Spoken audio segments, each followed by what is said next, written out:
Have you ever felt the sudden, suffocating realization that the world does not truly see you? That your presence has become so familiar it has turned invisible? That your words fall into rooms already crowded with louder voices, and your value dissolves into the background noise of other people's ambitions, other people's urgencies, other people's hungers? Have you ever sensed that you are standing in the center of your own life, and yet somehow living on its edges, existing but not commanding, breathing but not shaping, moving but not directing the current of your own fate? If you have, then you are already standing at the threshold of disappearance, even if you have not yet dared to name it. There is a moment in every life when the old identity begins to rot quietly from the inside.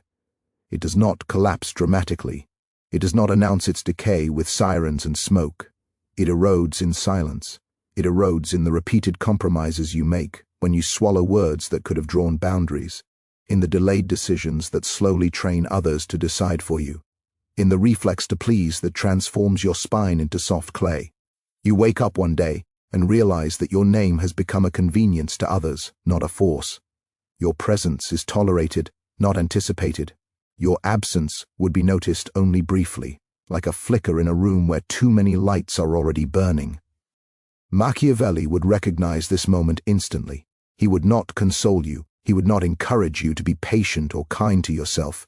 He would not offer you affirmations wrapped in velvet language. He would tell you, with the cold clarity of someone who has studied power like a surgeon studies anatomy, that you are no longer dangerous.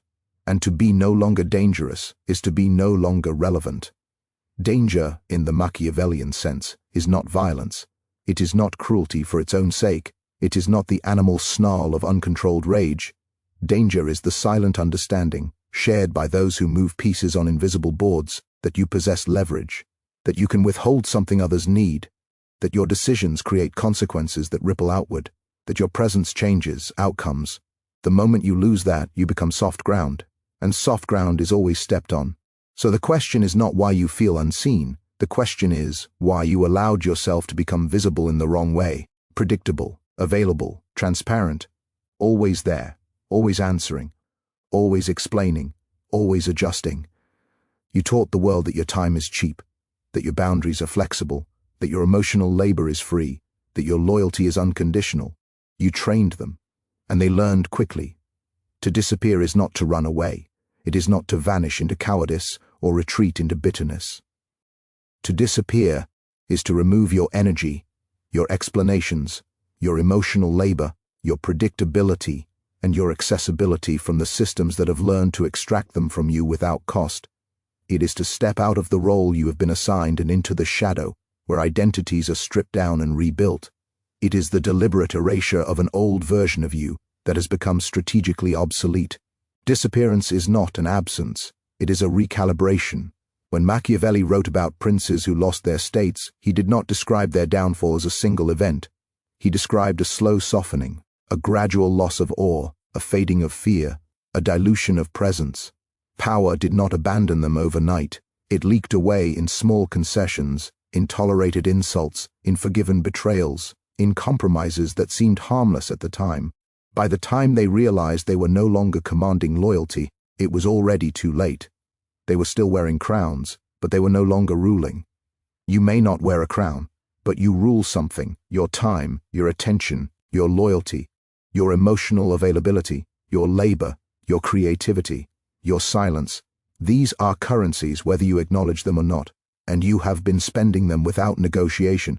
Disappearance begins the moment you stop spending. It begins when you no longer rush to fill silence with explanations, when you no longer offer access to your inner world as a reflex, when your presence is no longer guaranteed, when your response is slow, your availability narrows, your energy becomes selective. It begins when people feel the shift and cannot name it. When they sense a door has quietly closed somewhere they assumed would always be open. The world reacts violently to disappearing men, not with physical violence, but with psychological turbulence, confusion, anxiety, curiosity, irritation, speculation. You have broken a pattern they were benefiting from. You have disrupted a rhythm that was feeding them predictability, comfort, control. They will test the edges of your absence. They will send small signals, then larger ones. They will attempt to provoke, to guilt, to entice, to reinsert themselves into the space you've withdrawn from. This is not because they suddenly realized your worth. It is because your absence has revealed a vacuum, and vacuums create unease. Machiavelli understood that absence can generate more power than presence. A ruler who is always visible becomes familiar. Familiarity breeds contempt, and contempt erodes fear, and without fear, obedience becomes optional. A ruler who is strategically distant, selectively visible, and unpredictably present remains psychologically dominant. The imagination fills the gaps. The mind invents stories. The unknown magnifies influence. When you disappear, you do not simply become less available. You become harder to read, harder to predict, harder to categorize. Your silence becomes a mirror in which others project their own anxieties and desires. You are no longer reacting, you are observing. And observation is the beginning of control. But disappearance alone is not power. It is the empty room before the throne is rebuilt. It is the clearing of a battlefield before new structures rise. It is the moment when the noise stops and you finally hear your own thoughts again. In the silence, something unsettling begins to surface.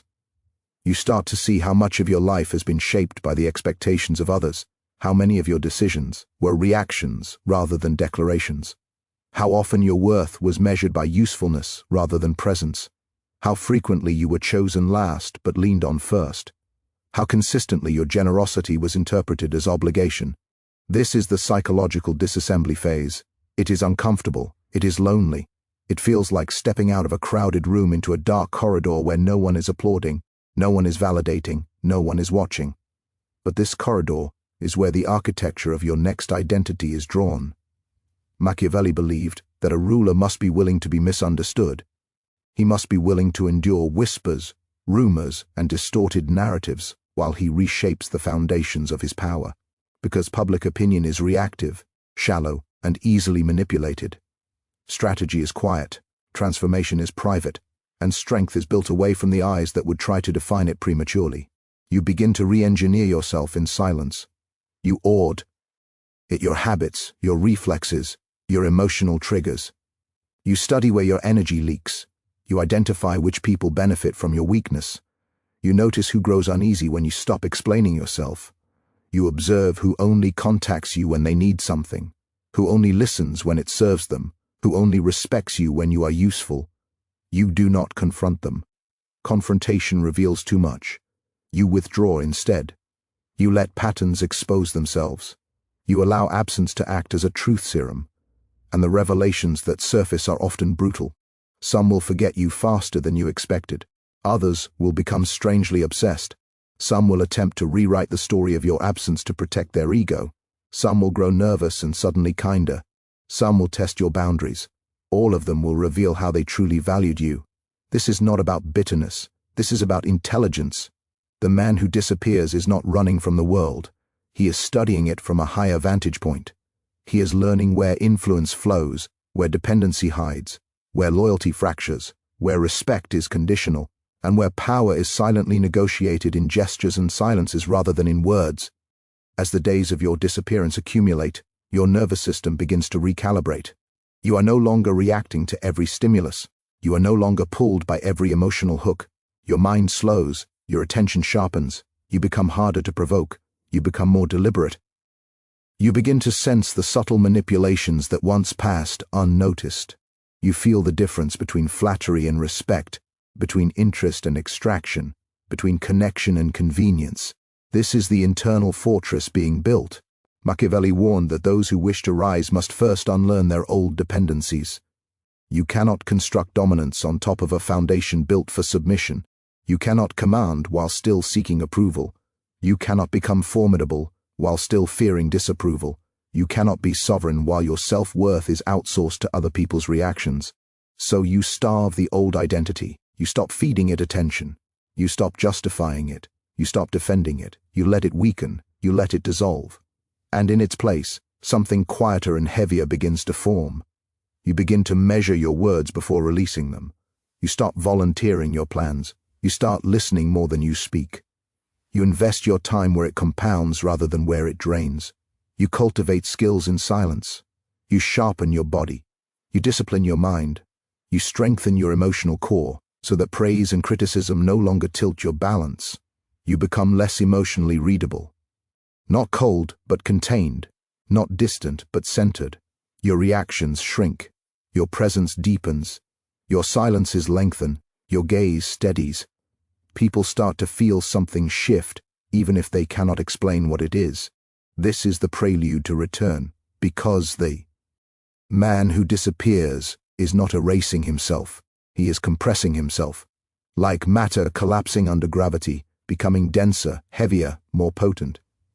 He is condensing his energy into something that carries more weight per word, more gravity per movement, more authority per silence. When you finally step back into the rooms that once overlooked you, the air will feel different, not because you demand attention, but because your presence now alters the psychological temperature of the space.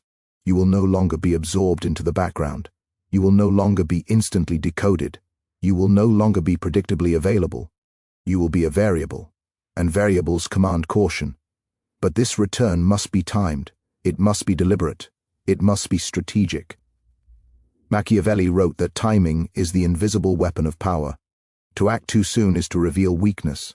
To wait too long is to lose momentum. The return must feel natural, but its impact must feel disproportionate. You do not announce your transformation. You do not explain your changes. You do not seek validation. You simply show up differently. You speak less, but your words land heavier. You move slower, but your movements feel deliberate. You listen more, but you reveal less. You are present, but not accessible. Calm, but not open. Grounded, but not transparent. People will sense the difference immediately. They will lean in. They will pay more attention. They will measure their words around you. They will feel the subtle shift in power dynamics even if they cannot articulate it. This is the Machiavellian return. Not loud, not theatrical, not dramatic, but surgical, controlled, quietly dominant. You will notice how conversations subtly reorient around you, how interruptions decrease, how requests become more polite, how your absence is now anticipated rather than ignored, how your silence now creates tension rather than indifference, how your presence now feels consequential. You have not demanded respect. You have engineered it. This is not about arrogance. It is about gravity.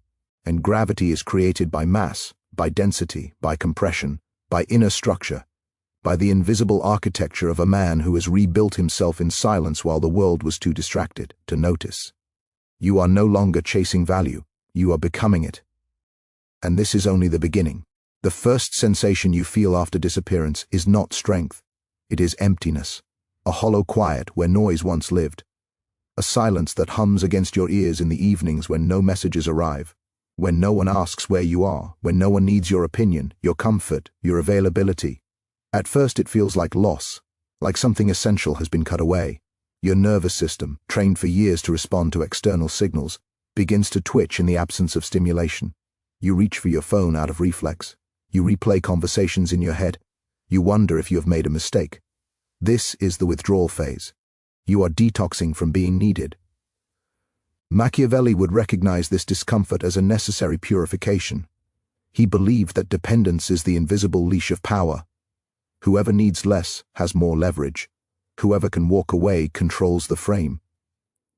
Your previous life was constructed around micro-dependencies that quietly enslaved you.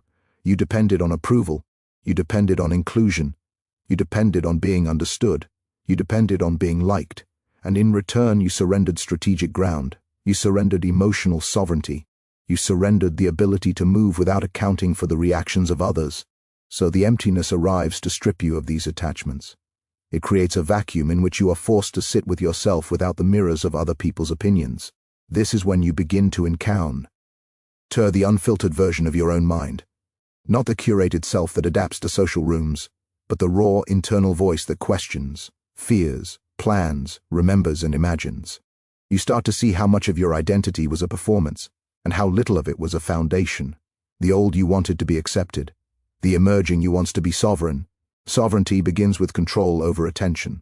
Where your attention goes, your life follows. For years, your attention has been fragmented, siphoned off by conversations that went nowhere, by relationships that offered comfort but not growth.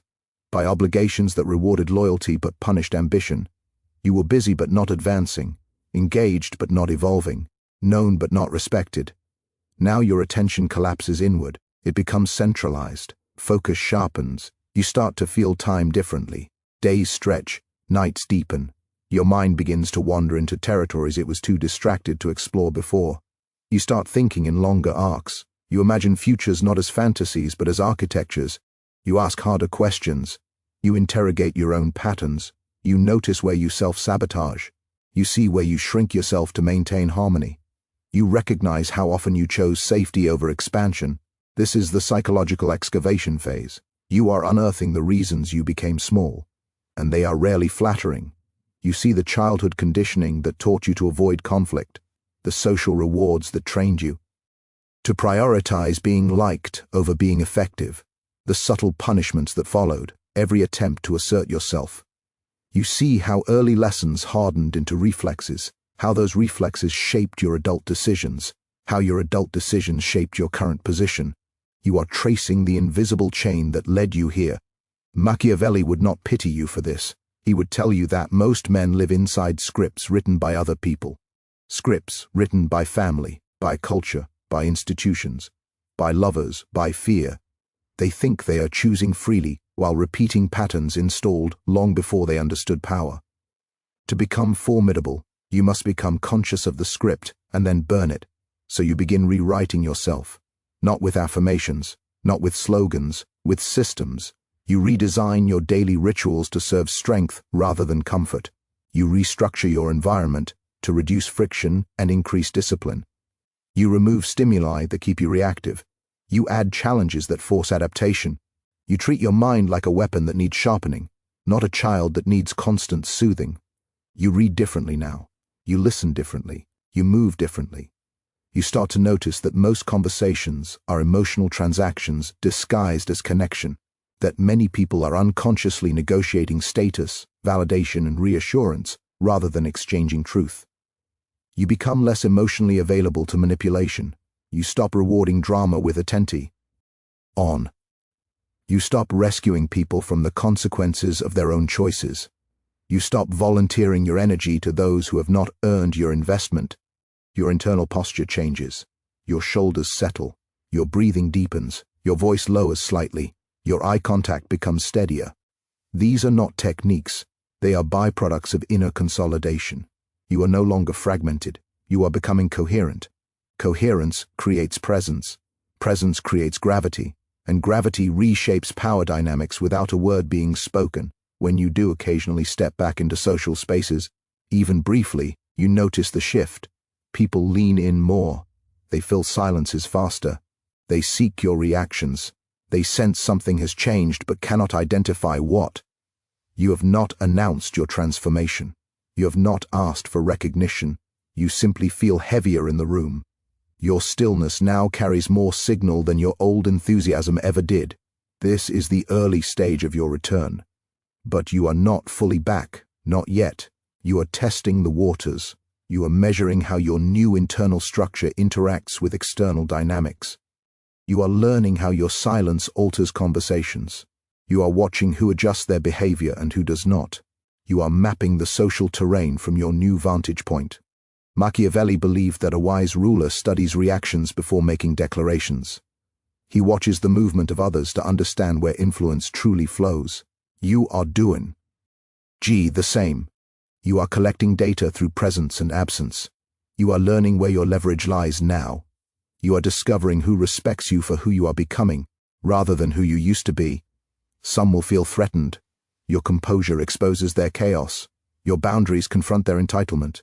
Your independence unsettles their dependency. They may become colder, or suddenly warmer, or subtly dismissive, or strangely inquisitive. These are not random behaviors. They are unconscious responses to a perceived shift in status. Others will feel drawn to you, not romantically necessarily, but psychologically. Your steadiness creates a sense of safety. Your clarity creates trust. Your restraint creates intrigue. They sense that you are no longer leaking energy, no longer desperate to be understood, no longer chasing inclusion. This makes your presence feel intentional rather than habitual. You are no longer there by default. You are there by choice. Choice is power. Inside, your self-worth is also mutating. It is detaching from performance. It is detaching from praise. It is detaching from immediate feedback. It is beginning to root itself in internal standards rather than external reactions. You are measuring your days by whether you honored your principles, whether you sharpened your skills, whether you moved closer to your long-term architecture, rather than whether people approved of you. This internal realignment is subtle but seismic.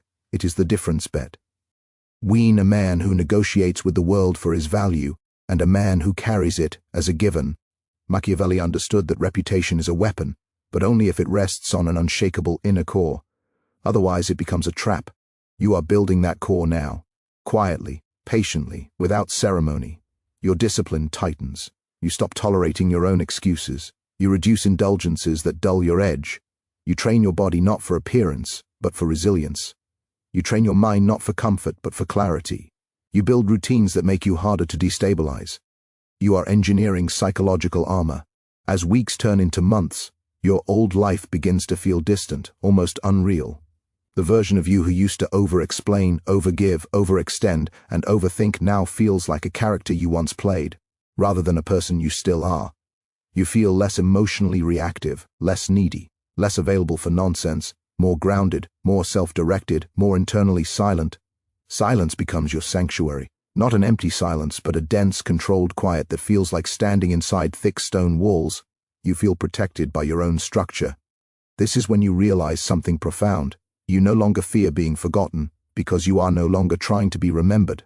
You are becoming someone who does not need to chase relevance, someone who does not bleed energy into the world for crumbs of validation, someone who does not barter his dignity for belonging. You are Beko. Ming a fixed point, and fixed points distort the orbits around them. People adjust. Systems adapt. Conversations bend. Expectations shift. You have not demanded this. You have not asked for it. You have simply changed your internal physics. This is how real power grows. Not through announcements, not through intimidation, not through force, but through coherence, through gravity, through disciplined withdrawal followed by deliberate return. You are no longer disappearing, you are consolidating, and the consolidation is not yet complete. There comes a moment, subtle and almost imperceptible, when you realize the world has begun to treat you differently without your permission, without your announcement, without your demand. It does not arrive as applause, it arrives as hesitation, as a pause before someone speaks to you, as a second look, as a recalibrated tone, as a question that is asked more carefully than it used to be. This is the moment when your internal reconstruction has crossed the invisible threshold into external consequence. Machiavelli wrote that men do not react to reality as much as they react to what reality appears to be. You have not merely changed what you are, you have changed what you seem to be, and perception is the raw material of power. Your silence is no longer empty, it is loaded, it feels intentional. Your stillness no longer reads as passivity, it reads as control. Your absence no longer reads as insignificance, it reads as withdrawal. Your present no longer reads as availability, it reads as decision. You have become difficult to place, and that unsettles people. The old version of you fit neatly into other people's mental shelves. You were the helpful one, the agreeable one, the reliable one, the safe one, the predictable one. You were emotionally legible. They knew how to interact with you. They knew what you would tolerate. They knew what you would forgive. They knew how much they could take. Now those shelves are empty. You no longer fit into their cognitive shortcuts. And when the mind cannot categorize, it hesitates. Hesitation is the birthplace of influence. People start to watch you more closely. They notice what you respond to and what you ignore. They pay attention to your timing. They analyze your tone. They feel the difference between your old eagerness and your current restraint. They sense that something has hardened, something has crystallized, something has become less penetrable. This is not arrogance, it is containment. Containment is psychological armor. It prevents emotional leakage. It reduces vulnerability. It increases leverage. When you are no longer broadcasting your inner state, others lose the ability to predict your reactions. When they cannot predict your reactions, they cannot easily manipulate you. Machiavelli understood that unpredictability is a strategic asset. Predictability is comfort, but it is also a map for exploitation. You have erased the map. You also begin to notice how They test you now. They push lightly at your boundaries. They make small requests. They offer subtle provocations. They probe your emotional edges to see how much of the old you remains. These are unconscious status checks. They are trying to determine whether your transformation is real or cosmetic, and you do not react the way you used to. You do not rush to explain yourself. You do not apologize reflexively. You do not overcompensate. You let silences linger. You let requests sit. You decline without justification. You accept without enthusiasm. You choose your responses as if they cost something. Because they do. Your energy is no longer abundant. It is concentrated. Concentration creates power density. And power density reshapes relational gravity. You notice that some people grow anxious around you. Your calm unsettles their chaos. Your discipline exposes their inconsistency. Your boundaries confront their entitlement. They feel smaller without you trying to make them feel small. This is not cruelty. This is consequence. Others become more respectful. They become more intentional in how they approach you. They listen more carefully. They choose their words. They treat your time as valuable. They sense that you are no longer someone who can be taken for granted. This is the social reordering phase. You are silently renegotiating your position in the invisible hierarchy that governs human interaction. Machiavelli taught that hierarchy is always present, even when unspoken. Someone leads, someone follows, someone defines the pace, someone adapts, someone frames reality, someone absorbs it. You have begun moving upward in this hierarchy not by demanding it, but by embodying it. Your self-worth now radiates quietly. It does not announce itself. It does not seek permission. It does not flinch. It does not chase. It simply exists as a stable reference point. This stability has a magnetic quality. People orient themselves around it. They seek it unconsciously. They feel safer near it. They feel more regulated near it. They also feel more exposed near it. Because your clarity highlights their confusion, you start to become a mirror, not because you try to be, but because your internal coherence reflects their internal incoherence. They see themselves more clearly in your presence. Some appreciate this, some resent it, some withdraw, some attach. This is where discernment becomes essential. Machiavelli warned that not all alliances are assets. Some are liabilities disguised as loyalty. Some are parasites disguised as friends. Some are anchors disguised as comfort. As your presence grows heavier, you must become more selective. You must learn who strengthens your architecture and who erodes it. You start to sense who drains you, who brings chaos into your field, who resists your boundaries, who tries to pull you back into old patterns. These people are not evil, but they are incompatible with your trajectory. And compatibility is not a moral category. IT is a strategic one. You quietly reduce exposure to them. You shorten interactions. You limit emotional access. You become polite but distant. You are no longer cruel, but you are no longer intimate either. You protect your internal structure the way a ruler protects his city walls. Your time becomes sacred, not in a mystical sense, but in a strategic one. You schedule your days around growth rather than obligation. You invest your hours in things that compound your strength rather than dissipate it. You say no more often, and your no becomes cleaner, shorter, less emotional. You notice something surprising. Your confidence is no longer performative. It is no longer a tone you adopt or a posture you imitate. It is a quiet internal certainty that does not require external reinforcement. You do not feel the need to prove yourself. You do not feel the urge to dominate conversations. You do not feel threatened by disagreement. You are rooted. Rooted men are difficult to destabilize. Machiavelli wrote that the strongest fortresses are those built on solid ground. You have become your own ground. This is also when temptation arrives. As your presence grows heavier, you may feel the urge to use it aggressively, to dominate, to intimidate, to extract, to punish, to manipulate. The power is intoxicating. The contrast between your old invisibility and your new gravity can create a hunger to overcorrect. But this is a trap. Overt dominance exposes your strategy. Emotional reactivity reveals your buttons. Aggression invites resistance. Machiavelli did not advocate reckless cruelty. He advocated calculated restraint. Power is most effective when it feels natural, not forced. So you keep your composure. You let your presence do the work. You let people adjust themselves around you. You let your silence create pressure. You let your boundaries create structure. You let your consistency create reputation. Reputation is the echo of your inner discipline. Slowly, you notice that opportunities begin to find you. People offer you projects. They seek your input. They ask for your opinion. They invite you into rooms you were not invited into before. This is not luck. This is gravitational attraction. You have become someone whose presence suggests stability, clarity, and direction. People are drawn to direction. They are drawn to clarity.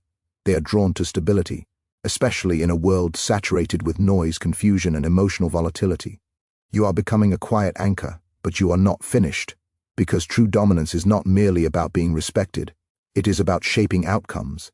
It is about influencing trajectories. It is about designing futures rather than reacting to presents. And for that, you must learn the deeper mechanics of leverage. Leverage is the hidden skeleton beneath every visible structure of power.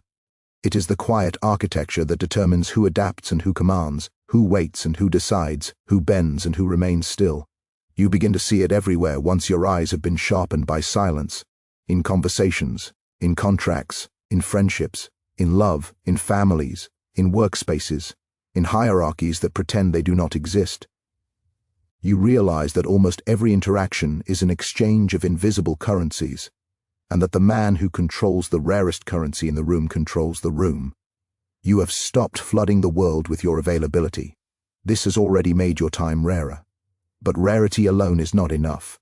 Rarity must be paired with consequence. The world must feel the difference between having you and not having you. This is where leverage becomes real. Machiavelli understood that power grows when your presence changes outcomes, when your involvement alters direction, when your withdrawal creates discomfort, when your approval stabilizes and your disapproval unsettles. You are learning to cultivate this effect without announcing it, without threatening it, without dramatizing it. You let it emerge naturally from your consistency. You stop saving people from themselves. You stop absorbing consequences that are not yours. You stop compensating for incompetence. You stop smoothing chaos that you did not create. You let the natural weight of actions fall where they belong. This alone reshapes dynamics more brutally than any confrontation ever could. People begin to feel the gravity of their own choices when you are no longer cushioning them. They begin to respect your boundaries not because you demand it, but because crossing them now has consequences. You are no longer a soft landing. You are a firm surface. Your words also change. They become fewer but sharper. You speak when there is something to anchor, not something to release. You stop narrating your internal world. You stop explaining your decisions. You let your actions do the speaking. This deprives others of emotional hooks. They can no longer steer you through guilt, flattery, or urgency. Urgency is one of the most common tools of manipulation. You begin to see how often people try to rush you into decisions that benefit them more than you. You feel the pressure in their tone, in their timing, in their framing. And you learn to slow everything down. You do not resist. You delay. You ask for time. You let emotional momentum collapse. You force logic to replace adrenaline. Time becomes your ally. Machiavelli believed that the man who controls the tempo controls the exchange. Speed benefits those who are unprepared. Slowness benefits those who are grounded. You choose slowness. You choose deliberation. You choose pause. Your decisions start to feel heavier because they are no longer reactive. They are considered. They're aligned with your long-term architecture rather than short-term comfort. You begin to see your life as a system rather than a sequence of moments. And systems favor those who think in years rather than days. You also begin to understand that not all conflicts should be confronted. Some should be outgrown. Some should be starved. Some should be reframed. You stop arguing with people who do not share your depth. You stop correcting those who are committed to misunderstanding you. You stop defending yourself against narratives that cannot touch your actual trajectory. This detachment is not indifference, it is insulation. Your emotional insulation makes you less manipulable. You no longer flinch at criticism. You no longer inflate at praise. You absorb both without distortion. This emotional neutrality is deeply unsettling to those who are used to steering you through emotional levers. They cannot find your buttons. This is psychological sovereignty. As your sovereignty stabilizes, you start to build strategic alliances, not based on comfort but on alignment. not based on nostalgia, but on trajectory, not based on shared history, but on shared direction. You invest in people who sharpen you, not soothe you. You surround yourself with those who challenge your thinking, not affirm your excuses. Your environment begins to mirror your internal structure, cleaner, quieter, more intentional, less cluttered with noise, more saturated with purpose. You begin to feel that your life is no longer something that is happening to you. It is something you are constructing. This is where self-worth becomes unshakable, not because you believe in yourself in a sentimental way, but because you trust your systems. You trust your discipline. You trust your standards. You trust your ability to act under pressure. You trust your capacity to walk away. You trust your silence. You trust your patience. Trust in self is the foundation of dominance. Machiavelli knew that men who cannot trust themselves will cling to others for direction, and those who cling will always be led. You no longer cling. You begin to notice that your presence now subtly reorganizes spaces. Meetings become more focused when you are there. Conversations become more deliberate. Decisions slow down. People seek your reaction before finalizing choices. Your opinion begins to feel like a stabilizing factor. This is not because you are louder. It is because you are clearer. Clarity is rare, and rare things command value. You are now standing at the edge of your full return. You are no longer invisible. You are no longer consolidating. You are beginning to influence, but you are still restrained. You are still contained. You are still silent where others are loud. And this restraint is what makes your eventual expansion inevitable, because gravity that is contained eventually bends the field around it, and the field is beginning to bend. There is a point where your silence stops being mistaken for withdrawal and starts being read as authority. It is a delicate crossing, almost imperceptible, but once it happens, the psychological geometry of your world rearranges itself. You notice it in the way people wait for your reaction before concluding a discussion, in how your absence from a room creates a faint sense of instability, as if a stabilizing beam has been quietly removed, in how your presence now seems to slow the emotional tempo of spaces that once rushed past you without noticing your weight. You have become a regulating force. Machiavelli wrote that the most powerful men are not those who demand obedience, but those whose presence makes disobedience feel psychologically uncomfortable. You are beginning to embody this, not through intimidation, but through consistency, not through fear, but through gravity, not through volume, but through coherence. Your inner architecture has become visible through your behavior. Your boundaries are clean. Your reactions are measured. Your decisions are deliberate. Your time is protected. Your silence is intentional. These signals tell the nervous systems of others that you are stable, and stability is rare in a world addicted to chaos. People begin to entrust you with influence. They share more careful. They listen more attentively. They adjust their tone. They begin to mirror your tempo. This is not submission, it is attunement. Their nervous systems are calibrating to yours because yours is more regulated, more contained, more anchored. This is how leadership emerges organically, but leadership also invites projection. Some people will begin to place their expectations, their hopes, and their anxieties onto you. They will want you to be their anchor, their reference point, their stabilizer. This can feel flattering. It can also become a trap, because when you carry the emotional weight of others, you risk becoming a resource again rather than a sovereign force. You must remain selective. Machiavelli would caution you here. He would remind you that a ruler who tries to carry everyone eventually becomes owned by everyone. You do not absorb emotional burdens that are not yours. You do not rescue people from their own lives. You do not become the solution to other people's chaos. You remain a point of reference, not a point of dependency. Your influence must be clean. You also begin to see how narratives form around you, stories about your discipline, your composure, your change, your mystery, your boundaries. People will fill the gaps of your silence with their own interpretations. Some will exaggerate. Some will distort. Some will romanticize. Some will resent. You do not correct them. Machiavelli understood that narratives are tools. They can work for you or against you, but they are rarely worth fighting directly. You let your behavior remain consistent. Over time, the narratives either align with your reality or lose relevance. Your consistency becomes your reputation. And reputation, once solidified, does your work for you. You notice that requests now come with more respect, that negotiations shift in your favor more often, that your time is no longer assumed to be available, that your words are treated as consequential. This is the social dividend of inner sovereignty, but the deepest change is internal. You no longer feel rushed by life.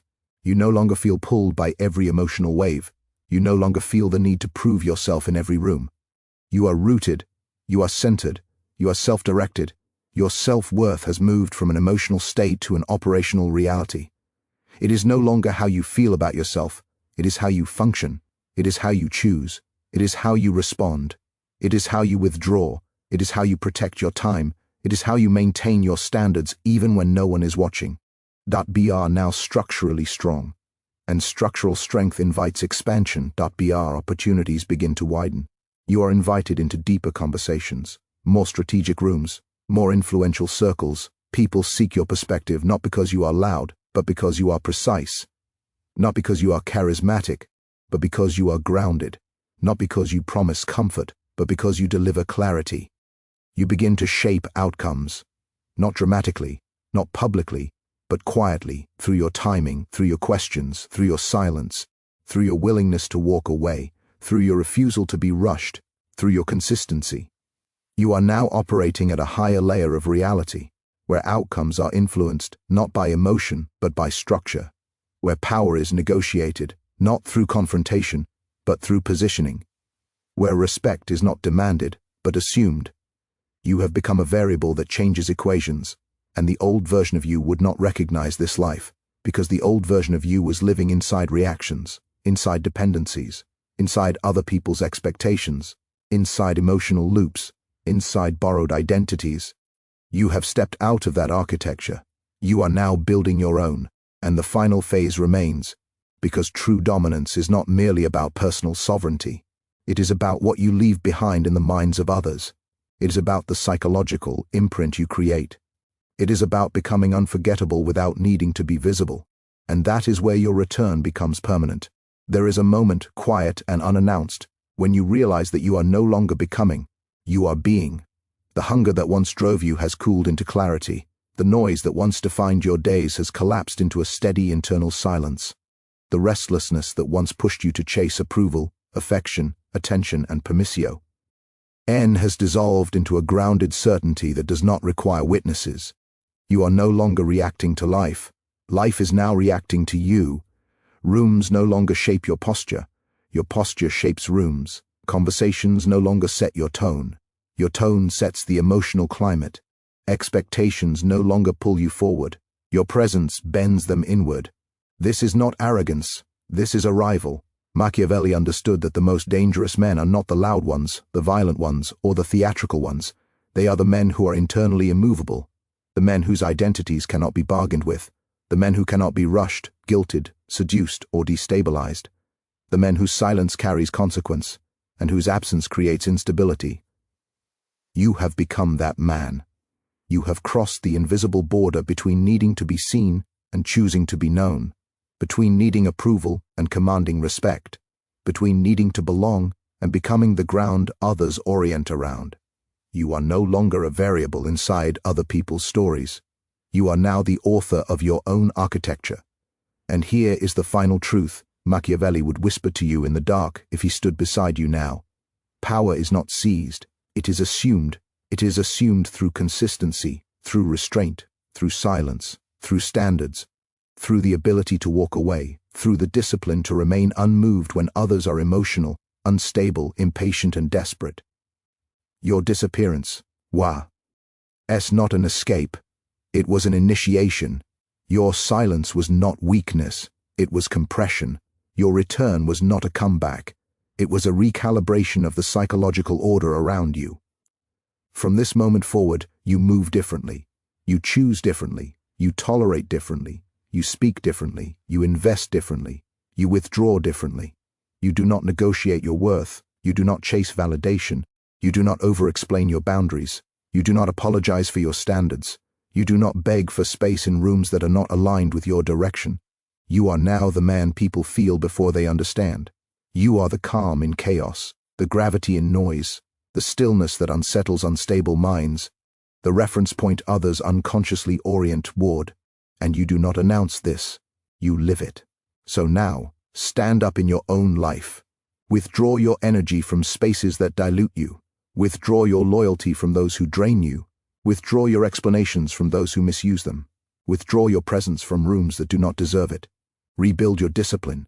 Rebuild your silence. Rebuild your standards. Rebuild your body. Rebuild your mind. Rebuild your time. And then return, not as who you were. Return as the man who does not need permission to exist, approval to move, validation to choose, or applause to advance. Return as the man whose absence is felt, whose presence reshapes, whose silence carries weight, whose decisions alter trajectories, whose boundaries define reality. Return as the man who no longer asks for space, but creates gravity. Now step forward into your life and become the force that makes the world adjust. Not later, not slowly, not someday, now.